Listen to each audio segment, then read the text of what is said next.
tiempos de siete y que el futuro imperfecto de soñar más que teoremas mentales y de cuales. ¿Qué tal? ¿Cómo les va? Seguimos con Caminos de Tiza en nuestro canal de YouTube y nuestro tema es la lupa sobre la lectura comprensiva. Ustedes saben, tanto como yo, que desde el gobierno hay una alarma terrible porque parece que es un escándalo la supuesta incomprensión lectora de los alumnos. Y por supuesto, viene bastante asociada a la culpabilización de los docentes. Bueno, voy a presentarles a nuestros invitados. Roxana Artal, bienvenida. Gustavo Bombini. Vamos a hablar un poquito de esto. Primero les pregunto, ¿les sorprende que de pronto haya tanta preocupación prácticamente desde el gobierno nacional sobre esta supuesta falta de comprensión? Roxana. No me parece una sorpresa, no me parece un tema de este momento necesariamente. Me parece que hay muchas preguntas para hacernos en torno a la comprensión lectora, a qué es la comprensión lectora, a de qué hablamos cuando hablamos de comprender un texto, qué es lo que tenemos que definir, ¿no? El objeto de enseñanza que tenemos que definir a la hora de pensar en comprensión lectora, que por supuesto implica múltiples habilidades y prácticas. ¿Y a vos te sorprende, Gustavo? El tema viene de larga data, ¿no? Sí. Y en realidad el contradiscurso, vamos a decir, de este discurso que pone el énfasis en el déficit, que es el déficit de los maestros culpabilizados y también el déficit de los estudiantes y al fin de las familias. Sí. ¿No? Todos tienen la culpa de no comprender, ¿sí? Y en realidad, claro, hay una discusión que creo que no solo es nacional, es regional e internacional, que tiene que ver con un poco lo que decías, ¿no? ¿Qué entendemos por comprensión lectora? ¿Qué supuestos hay incluso en las pruebas, que son las que nos vienen a ofrecer estos datos? Claro, ya vamos a hablar, por supuesto, de qué entendemos por comprensión lectora, porque lo que pasa también es que hay criterios muy diferentes, conceptos, formación teórica muy diversa, que a veces hace también que surjan disparates, diría yo, porque aparecen recetas, tips, trucos, enunciados, y muchos de ellos con una enorme excitación. Miren si no.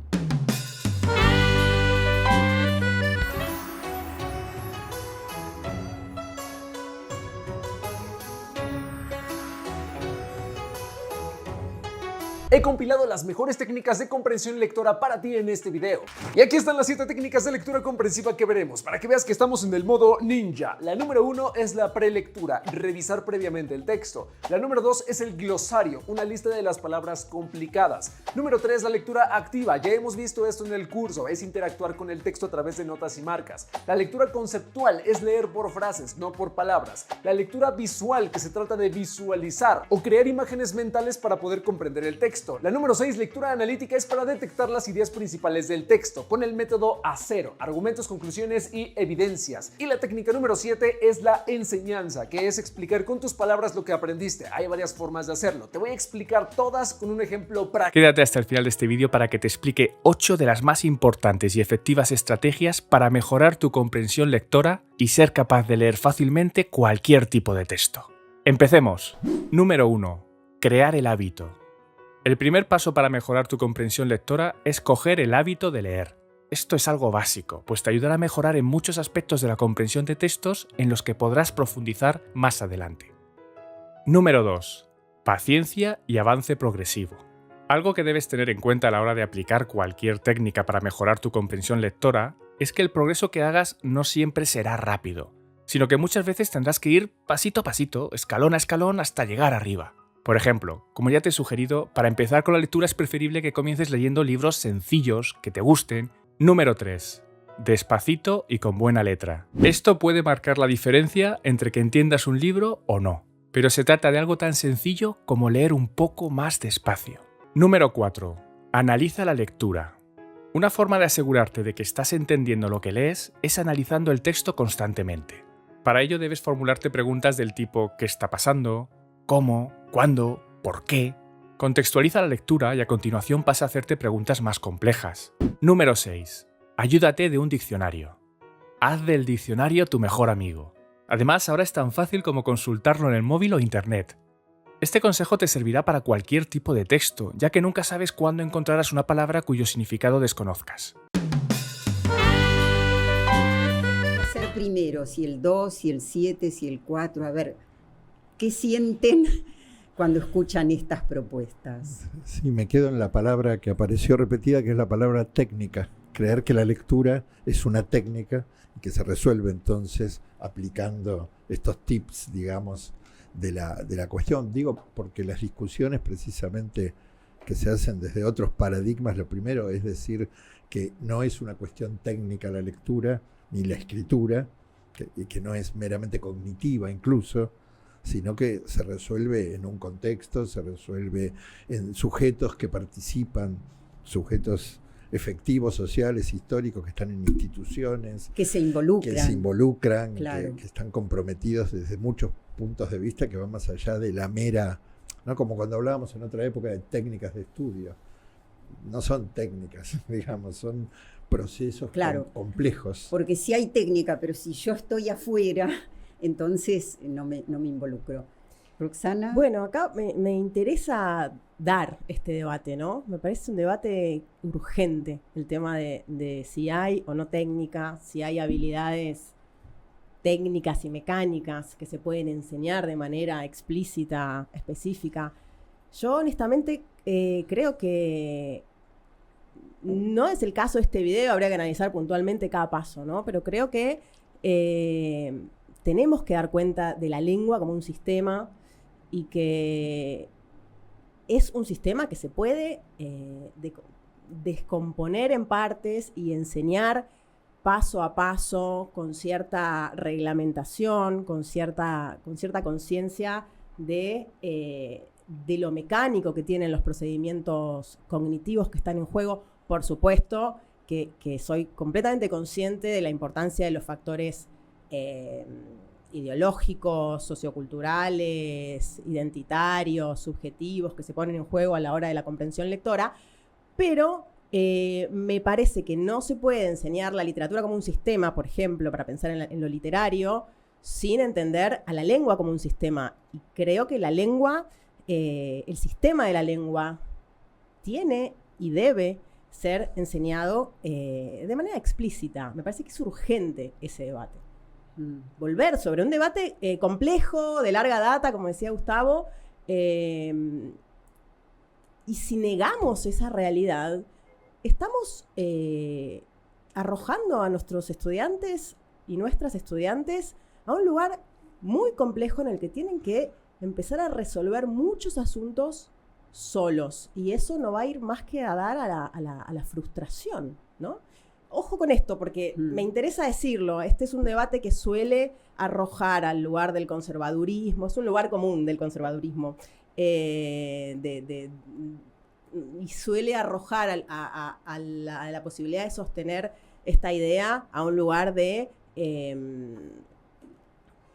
hacerle el juego a la derecha, del neoliberalismo. Yo hablo... no tengo ningún compromiso y no me identifico para nada con ese tipo de discursos. Me interesa específicamente el campo popular, pero me parece que es una discusión que tenemos que dar de manera urgente y poder empezar a integrar diferentes paradigmas en torno a este tema, porque es un tema del que es necesario ocuparse ya. Ya te doy la palabra, Gustavo. Después vamos a hablar un poco, por ejemplo, de cómo es una clase de literatura tuya, porque creo que lo que decís también tiene que ver con la intervención docente. Gustavo. Sí, claro, quizá en el otro extremo de estas posturas se dice solo se aprende a leer leyendo y escribiendo. Y si bien puede ser un enunciado simpático, ¿sí? Uno tendría que complejizar ese enunciado y decir solo se aprende a leer leyendo y escribiendo y reflexionando Sobre. acerca de la Mm. propia práctica y recuperando entonces la idea de la lengua como sistema, recuperando, no sé, en el caso de la literatura, la retórica de la literatura. Es decir, hay en algunos paradigmas didácticos un corrimiento por ahí de los saberes a favor de la mera práctica. Y con la mera práctica no alcanza, porque lo de la intervención docente tiene que ver precisamente con eso, que ese plus que el docente pone, que sería Exacto. los motivos de estar ahí, de enseñar. Claro. Bueno, vamos a ver un último flashito de lo que circula por internet. Hola, hoy te voy a dar unos tips súper fáciles para entender mejor un texto. Son 4 y siempre se desarrollan en el mismo orden. ¡Sí! El número 1 es una leída general para entender de qué trata el texto.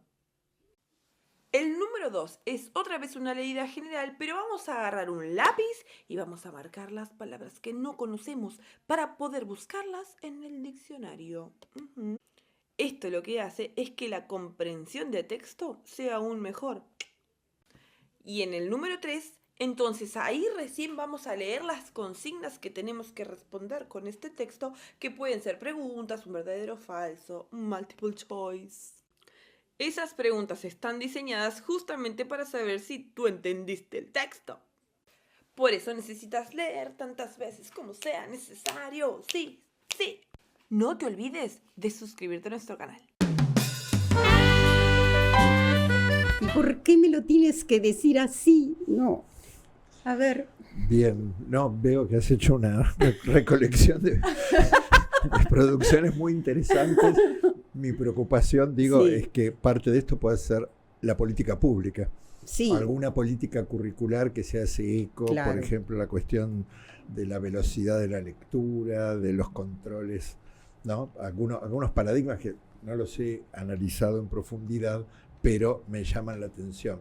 Hay algo de cierta fantasía conductista en todo esto, ¿no? Si determino una conducta, entonces por imitación, entonces el sujeto va a poder leer bien, etcétera.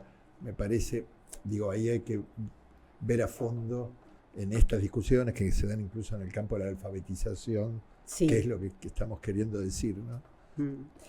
Bueno, respecto a esto que acabamos de ver, me interesa un poco lo que vos comentás, Mirta, que tiene que ver con la forma, ¿no?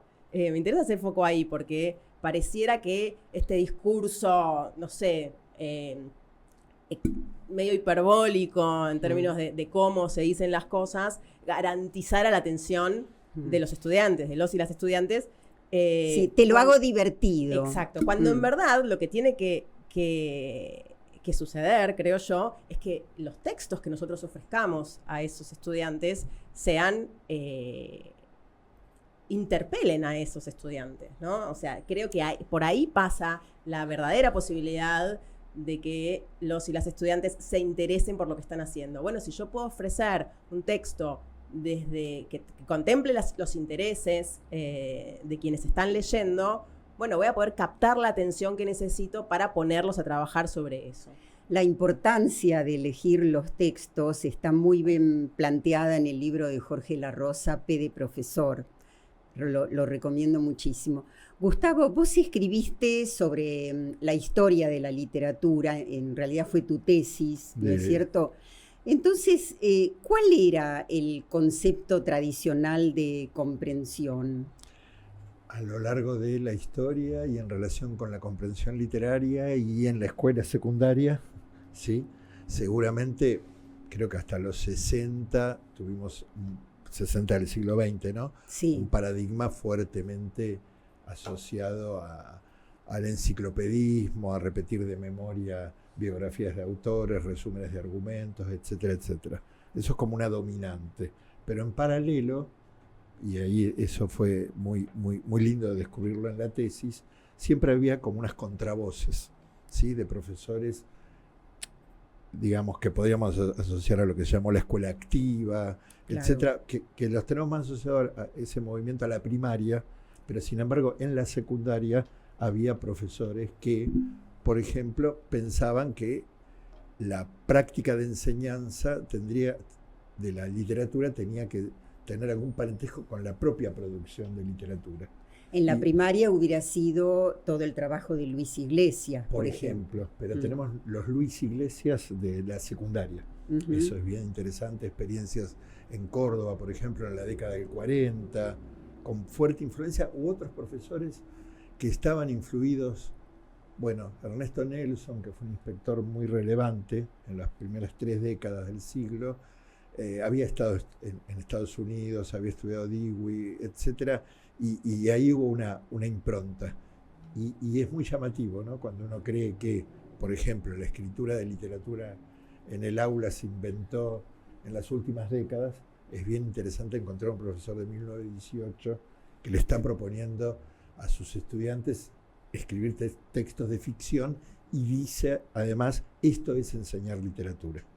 Fundamenta. Ahora, sí, pero en ese concepto tradicional de comprensión, lo que había era mucho control, ¿no es cierto? Y eso se expresaba en la evaluación, en el tipo de evaluación, o en esas actividades también para controlar la supuesta comprensión, que eran bastante empobrecedoras.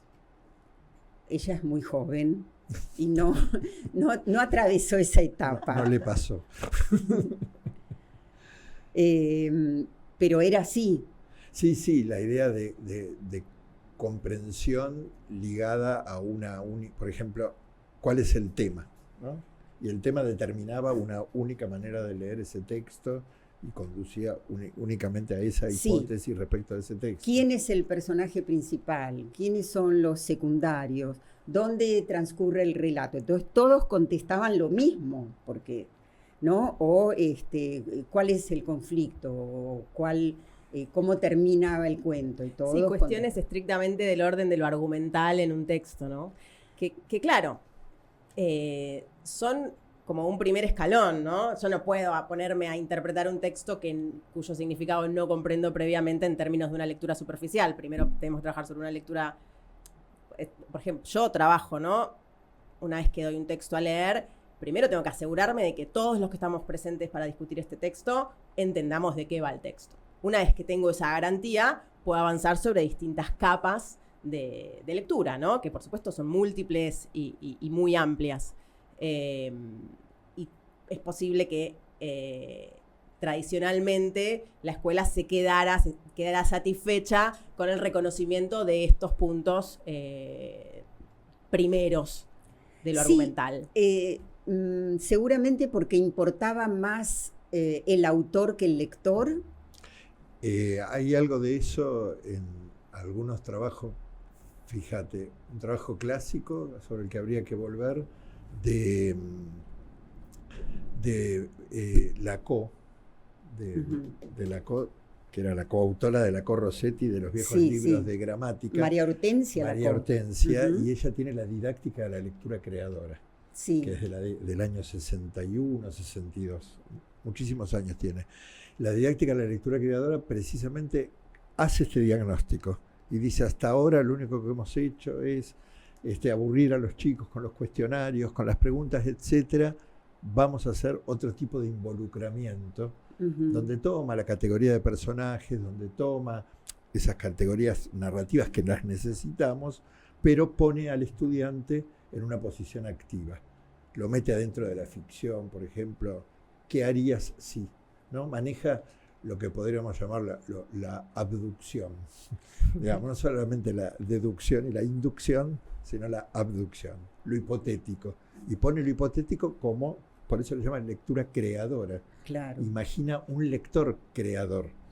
Ahí hay un posicionamiento del lector por sobre la idea de autor. Bueno, quizás fue a partir de ahí que comienza a pensarse más a partir de los lectores, a reflexionar, y empieza a trabajarse la idea de impactos y construcción de sentido. Bueno, la construcción de sentido como algo colectivo, por supuesto, me parece clave a la hora de entender textos, bueno, textos literarios y no literarios, por supuesto, ¿no? Como dos partes del currículum que en general las entendemos por separado, pero que operan o sea, en diálogo permanentemente, ¿no? Y que tiene que ver con la formación de lectores críticos, que al fin y al cabo es lo que nos proponemos en la escuela, entre muchas otras cosas, formar lectores críticos que sean capaces de un montón, de desarrollar un montón de habilidades que me parece importante poder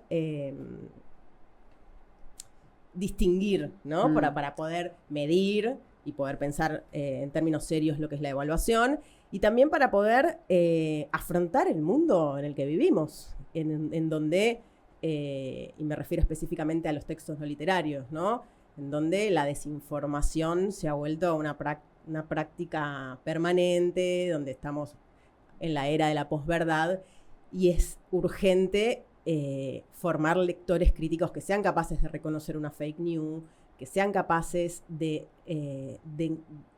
detectar si un texto es falso o no, en un tiempo donde todo el tiempo, valga la redundancia, estamos siendo manipulados por la información. Donde se intenta confundir, ¿no? Donde se intenta confundir, se intenta engañar, distraer, ¿no? Permanentemente. Entonces, bueno, y creo que ahí cumple un rol muy importante el análisis del discurso, lo que llamamos el análisis crítico del discurso, que a mí me parece que tiene un rol, debe tener un rol central en el aula. ¿Cómo sería?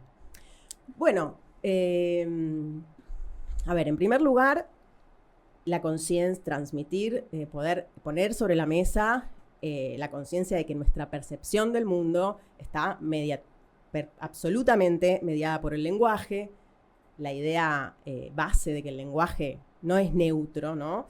De que los textos no reflejan la realidad, sino que reflejan la mirada de quien produce esos textos. Eso es algo que se puede abordar desde textos no literarios y desde textos literarios. Si yo pienso en un texto literario, en el problema del punto de vista, en donde, bueno, diferentes puntos de vista pueden contar diferentes versiones de la misma historia, ¿no? Y eso se puede trabajar desde la investigación sobre una noticia en Internet, poder saber si la noticia es falsa, cuáles son sus fuentes, quién la escribió, desde dónde la escribió, bueno, un montón de aspectos. A mí me gusta mucho un trabajo que no tiene nada de novedoso, pero que es muy... a mí me resulta exitoso en el sentido del impacto que tiene sobre los alumnos, que es el trabajo sobre una misma noticia en distintos portales, en distintos diarios, ¿no? Sí. Portadas o portales de diarios, que inmediatamente, digo que es un trabajo de alto impacto, porque inmediatamente los alumnos y las alumnas reconocen cuando vos ponés en juego las diferentes versiones, que se habla de cosas distintas en relación a un mismo hecho, ¿no? Si yo digo incidentes en Plaza de Mayo, no es lo mismo que si digo los jubilados fueron reprimidos, que si digo la policía reprimió a los jubilados. Sí, o no es lo mismo si es así de chiquitita que si ocupa el titular de la primera página. ¿Sobre esto? Sí, me parece, agregaría como una dimensión importante que es, digamos, que se juega poder, digamos, que en el lenguaje se juega poder, se juega conflicto, o sea, quien enuncia desde un determinado lugar de poder, y el espacio del aula es un espacio donde también se juega poder. Digo, en términos de las lenguas posibles, las formas de hablar adentro del aula. O de lo que no hablamos. De lo que no hablamos. La presencia, por ejemplo, si vamos a las escuelas primarias de la ciudad de Buenos Aires, el porcentaje de chicos que tienen como primera lengua no el español, sino una lengua originaria, con un docente que quizá en su formación no ha tenido ningún tipo de reflexión sociolingüística o de la educación llamada intercultural bilingüe, que está dentro de nuestra ley de educación y que no se juega para pensar que se habla aymara en el norte, sino aquí en la ciudad de Buenos Aires, ¿no? Había unas investigaciones ya de muchos años que detectaban que era un porcentaje muy, muy alto. Ese maestra formado en su profesorado para la hegemonía del español, digamos, español porteño. Español porteño no tiene herramientas y yo digo, por default, al no tener herramientas, la culpa la tiene el pibe. La culpa la tienen las familias porque son bolivianos que hablan, que no hablan. Hay que, digamos, poner en juego estereotipos, o sea, discutir estereotipos que se juegan ahí, pero es un problema de la formación. Yo creo que faltan contenidos en la formación que den cuenta de estas miradas críticas sobre el discurso, que den cuenta sobre las situaciones de poder, ¿no? Del conflicto lingüístico. Claro. Y el conflicto lingüístico está dentro del aula. Y que bueno, hoy, sí. Perdón. No, que hoy más que nunca son urgentes, ¿no? Desde ya. Vamos a escuchar a Cecilia Bayur, investigadora, docente en la UNSAM, porque nos interesaba su reflexión sobre el tema de la comprensión lectora. Hola, soy Cecilia Bayur, docente de literatura infantil y juvenil de UNSAM. Invitada por Caminos de Tiza a hablar muy brevemente sobre comprensión lectora. Quiero decir que es muy difícil hablar sobre un tema muy serio y muy complejo, así que lo mío será solo una aproximación. Frente a ciertas miradas apocalípticas y culpabilizadoras sobre alumnos y alumnas y docentes como lectoras y lectores en el tema de la comprensión de lo que se lee, me gusta más llamarlo así que comprensión lectora, ¿no? Ya que el adjetivo pareciera que estuviera cayendo sobre la idea de comprensión.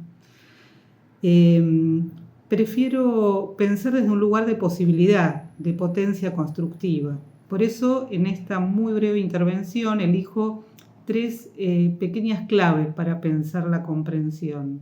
Una es la clave del sí, en el sentido de reafirmación de la confianza, partiendo de que todas y todos los lectores buscan construir sentidos, buscamos. Y nadie es analfabeto de sentidos, como dice Graciela Montes en La Gran Ocasión, que me parece importante más que nunca releerlo en este momento. Por eso es fundamental que hayan políticas de lectura, que hayan intervenciones docentes significativas, con muchos libros y no solamente libros. Otra clave sería el quizás, pensando a la literatura como parte del arte, que siempre, cuando es así, discute certezas absolutas. Invita a inquietar, a dudar, a interrogarse, a hipotetizar. Y cuando se enseña y se aprende en relación con la interrogación, es posible pensar más ampliamente y ricamente la comprensión. Sobre todo en contextos de crisis, creo que es una herramienta fundamental para construir conocimiento autónomo y emancipador. Y la última clave en esta muy breve intervención es el no sé. Y para eso termino con una cita de Lispector. No entiendo, dice Lispector, esto es tan vasto que supera a cualquier entender. Entender es siempre limitado, pero no entender puede no tener fronteras. Siento que soy mucho más completa cuando no entiendo. No entender del modo que lo digo es un don. Es una cita de Clarice Lispector del libro Descubrimientos, editado por Adriana Hidalgo, donde se plantea el no saber como aliado del entender, ¿no? Como un par dialéctico, ¿no? Como una pata necesaria en el proceso de comprensión, pensándola en plural también, no como algo unívoco, sino como algo que se pueda abordar desde muchísimas aristas, en plural. Muchas gracias. Qué interesante es valorizar esto del no entender, que puede ser también un no entender provisorio.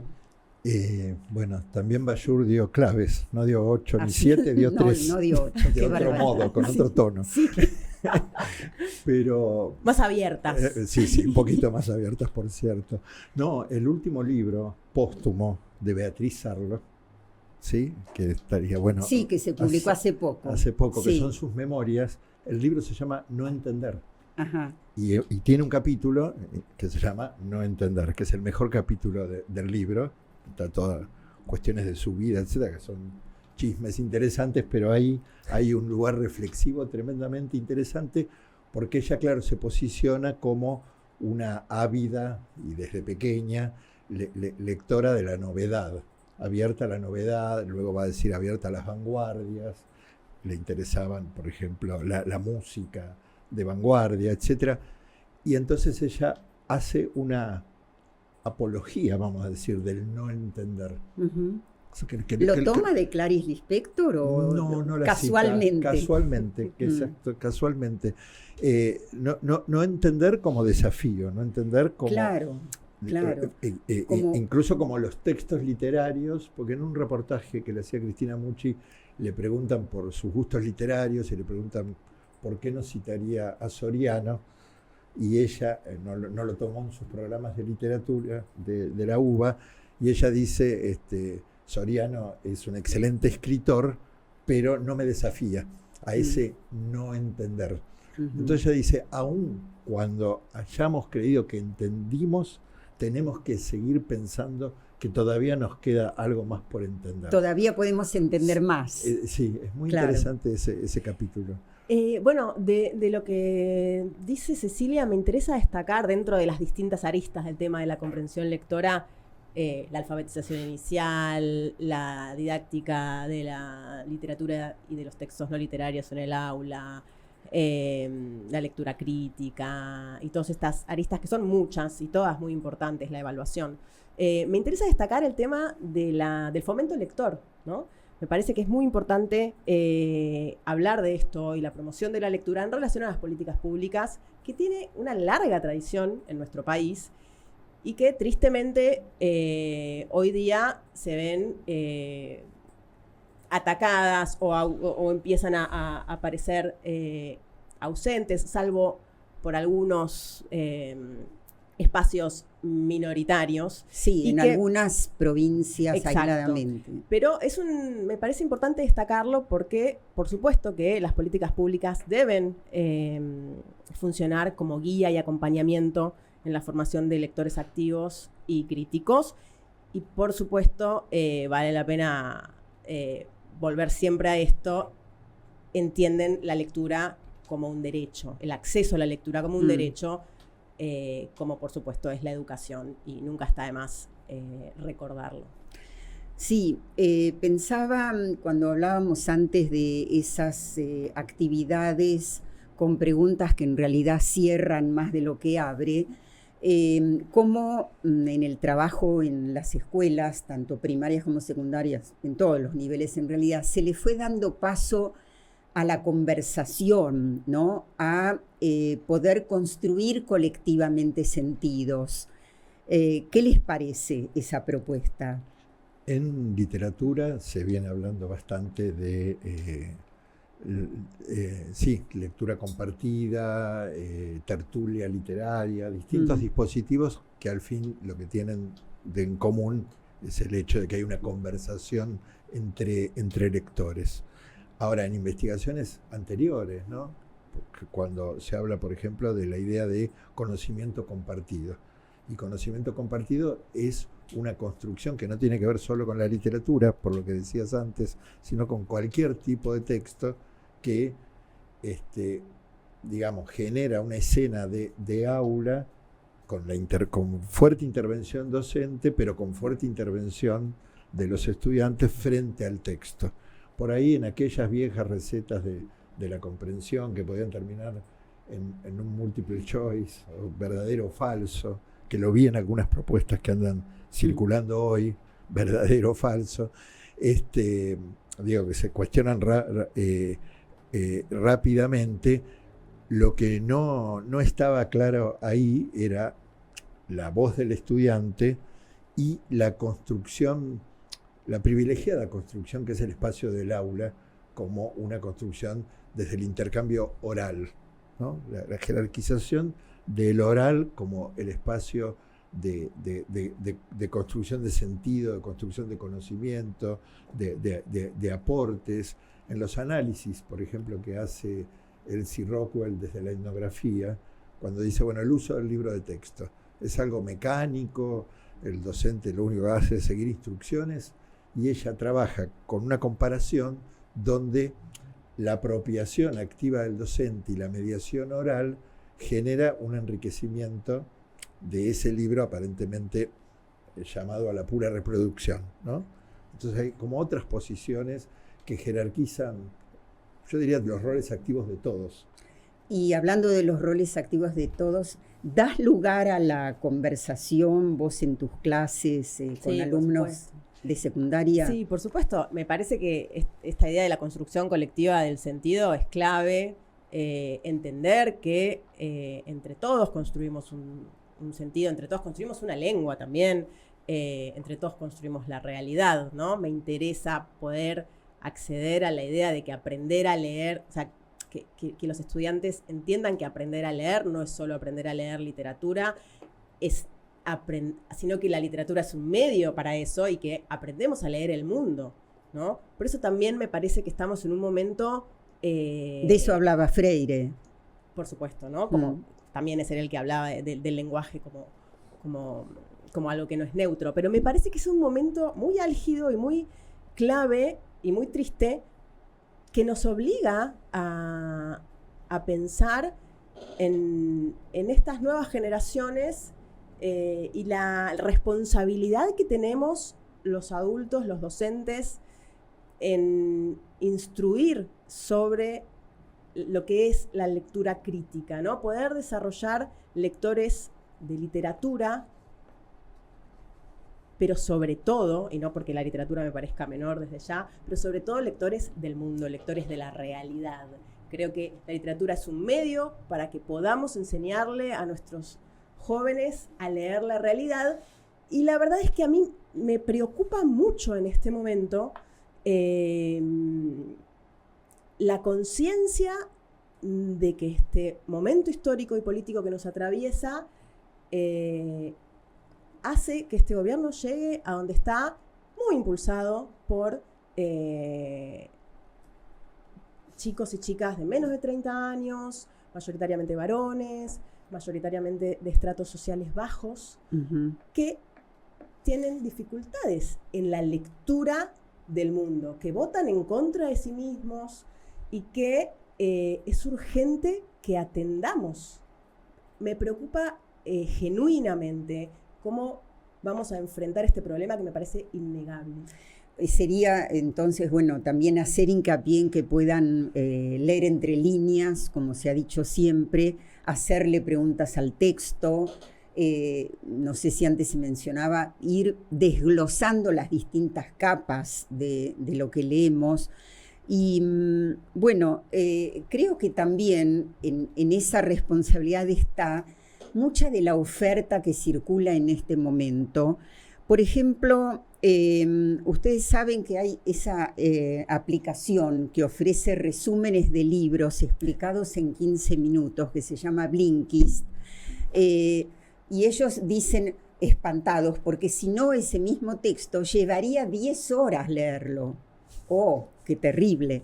Y entonces, bueno, se emparenta un poco con esta otra propuesta que también circula, que es la de lectura fácil, ¿no? La de tomar un texto, pero hacer una versión simplificada, donde se utilicen palabras fáciles, oraciones que no tengan ninguna complejidad en su construcción. Y esto, bueno, resulta, me parece, tremendamente empobrecedor y no desvirtúa, ¿acaso, el trabajo del autor?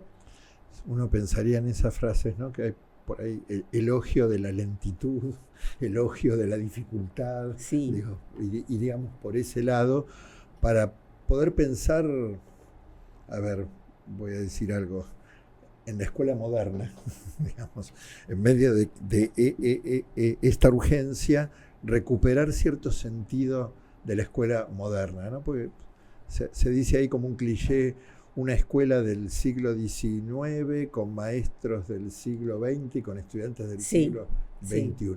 Está bueno que la escuela sea un poquito del siglo XIX, que los maestros sean un poquito del siglo XX. Digo, Sí. haríamos como un contrapeso interesante Sí. para pensar ahí, digo, porque la escuela no va atrás de, Sí, ni a la velocidad ni a la de... velocidad de, Sí. tiene que regular su propia velocidad, que es la velocidad también de la lectura del texto. Digo, cuando uno ve las producciones editoriales a veces hiperformateadas, donde, como dice un docente viejo, ni se puede resumir, está tan cortita, ¿no? Claro. Y uno evoca los viejos libros de Mm. texto con mucha información, etcétera. Quizá ahí, bueno, toda esa cuestión del interés de los chicos y del posible aburrimiento, quizás sean también unos clichés que habría que desmontar. Ese posible aburrimiento tiene que ver con lo que decía Cecilia de la desconfianza, porque también hay desconfianza en los lectores. Bueno, ahí se ponen en juego cuestiones motivacionales, emocionales, ¿no? Individuales, subjetivas.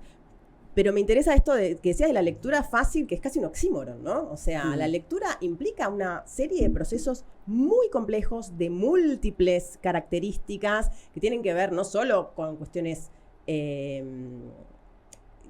estrictamente lingüísticas, ¿no? Cuando hablamos de comprensión lectora, primero hablamos de comprensión. Ya la comprensión, la idea de comprensión en sí misma implica un montón de temas que tienen que ver con pensar, con razonar, con establecer relaciones. Y no podemos resolver problemas complejos con soluciones simples. Bueno, también pensaba que, creo que Cecilia hizo referencia al tema de, no, una de las de Internet, al tema de cuando aparecen palabras difíciles, ¿no? Y ahí uno podría decir muchas cosas. Hay un libro de Ana María Yúa donde ella cuenta su biografía lectora y cuenta que a los 4 años la llevaron a escuchar a Berta Singerman. Berta Singerman estaba recitando un poema de Alfonsina Storni y había un montón de palabras que ella no tenía idea de lo que querían decir, pero la emoción que sintió en ese momento de verla, de ver a la persona, de verla recitando, de verla en los movimientos que hacía, en ese silencio. Y uno pregunta, bueno, a ver, les pregunto, ¿y emocionarse no es parte de la comprensión? Ahí está ese no entender.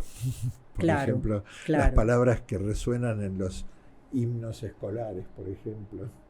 Que hay cantidad de palabras de ese neoclásico que no se entienden y que hay, bueno, otras escritoras, ¿no? Graciela Cabal, tienen en sus textos evocaciones de ese tipo, de cómo esas palabras incomprensibles a la vez resultaban como fascinantes, Como fascinantes, y quedaron tal en cual. la memoria de la lectura de la Sí. infancia, ¿no? Sí, Y eso es bien interesante. sí. También Barthes habla de qué lindo que es esa idea de leer levantando la cabeza, porque es verdad, cuando uno lee un libro a veces se detiene porque aparecen los recuerdos, las asociaciones y después vuelve al texto de otra manera también. ¿Hay algo en especial para ir cerrando que nos quieras comentar de tu intervención en una clase? A ver, a mí me interesa cuando hablamos de literatura, me parece muy importante volver sobre la idea de que la literatura es una experiencia, ¿no? Sobre todo en una época como la que vivimos, en donde todo está absolutamente mercantilizado, en la que ya nos han sido, digamos, parece que la experiencia está en vías de extinción, ¿no? Hemos sido despojados de la magia, de las creencias, de la fe, de los mitos, de las tradiciones, y ahora vienen por la experiencia. Me parece que la literatura nos devuelve a la experiencia y que ahí, a la experiencia sensible, ¿no? A la experiencia entendida en términos estéticos, en términos de una sensación y como oposición a la anestesia, ¿no? A la privación de la sensibilidad, y al adormecimiento al que parecieran querer arrojarnos en muchos casos. Y me parece que volver a entender a la literatura como una experiencia, si hablamos estrictamente de literatura, volver a entenderla como una experiencia, una vez que están garantizadas ciertas etapas del aprendizaje y de la comprensión, porque no se puede comprender literatura si no comprendemos el sistema de la lengua, por ejemplo, como decíamos antes. Una vez que tenemos ciertas garantías, ahí sí podemos hablar verdaderamente de una educación para la libertad, que por supuesto me parece hermoso y me parece que es un objetivo, uno de los objetivos más nobles que tiene la educación en esta área, y que nos puede permitir soñar activamente con ser partícipes y artífices del mundo en el que vivimos, como algo posible, ¿no? No como un sueño alejado. Si podemos realmente entender eso, bueno, yo creo que podemos dar una batalla interesante, y desde la comprensión creo yo, de que hay algunos pasos a seguir primero, la verdadera revolución tal vez esté ahí en la alfabetización inicial, en todo lo que tenemos que trabajar para que podamos acceder a poder pensar en una educación para la libertad. De despedida, antes de la bibliografía. Sí, pensaba, ¿no?, en estos despojos que mencionabas, y entonces traigo algo que Cecilia mencionaba, que es del orden de la experiencia y del orden de la experiencia con el arte, ¿no? Y la escuela, esa del siglo XIX o no sé de qué siglo, tiene la posibilidad de recuperar y de darle lugar a esa experiencia, ¿no? Cierta idea de lo performático, cierta idea del cuerpo puesto en juego, ¿sí? El cuerpo es también el cuerpo a cuerpo con el texto, ¿sí? Me parece que ahí hay algo de las aulas de literatura y de las aulas de lengua que podemos recuperar, y sobre lo cual tenemos que volver a insistir, y mucho. Cuento muy rápido que durante el gobierno de la Alianza en el Ministerio de Educación de la Nación se discutió si la formación de lectores tenía que formar parte del área de lengua y literatura o de prácticas del lenguaje o de la formación artística. Una discusión muy rica que quedó ahí pendiente. Bueno, nos vamos a la bibliografía. A ver, tenemos ahí el libro de Cecilia Ballur, Literatura, Imaginación y Silencio. Este libro fue publicado en la Biblioteca Nacional de Perú. Se puede bajar, está en PDF, así que les vamos a pasar el link cuando lo subamos a las redes. Pero es muy bueno y no se puede conseguir aquí. Vamos a ver otro, también de Cecilia Ballur, Oír entre líneas. Este sí está publicado en nuestro país. De la lectura literaria, a la comprensión de textos. Este libro es de Bettina Caron, son propuestas didácticas de novedades educativas. Otro más. Bueno, tu libro Miscelánea de Gustavo Bombini, nuestro invitado, un libro de novedades educativas también, donde abordás temas muy diferentes y producto de largos años de gestión desde el Ministerio de Educación de la Nación en el Plan Nacional de Lectura. Otro más, Mujeres que leen, este libro de Silvia Paglietta, que también les proponemos, de la editorial Homo Sapiens. Y les vamos a hacer una invitación ahora. ¿Viene esto? ¿Sí? Bueno, es una invitación a un Congreso Nacional de Educación, por suerte presencial ya ahora.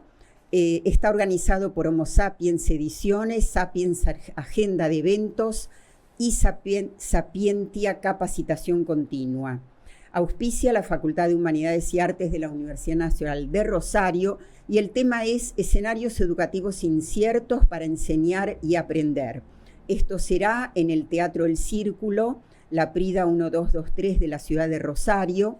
El viernes 22 de agosto se va a dedicar a la presentación de trabajos. Habrá, por supuesto, antes un comité de evaluación. Y el sábado 23 van a disertar Lucas Raspal, Laura Lewin, Daniel Calmels, Fernando Avendaño, Andrea Liaut y Karina Cabo. Y les vamos a pasar un mail que es importante porque tanto para la presentación de trabajos como para inscribirse tienen que escribir ahí. El mail es informacion@homosapiens.com.ar. Bueno, me despido yo también. No alcanzamos a hablar de un tema que seguramente nuestros invitados van a coincidir, que es la importancia de los docentes como lectores de ficción, porque también esto ayuda a poder después acompañar la lectura de los alumnos y los diferentes obstáculos que suceden cuando uno lee. Pero bueno, me parece que la construcción de sentidos, los impactos y resonancias, todo esto que surgió aquí, el poder también a partir de un libro relacionarlo, cosa que se da naturalmente con la historia personal, todo eso tiene que ver con la comprensión. Gracias, hasta la próxima. Felicitado, y más que 3 carabelas por la mar, más que batallas perdidas y ganadas.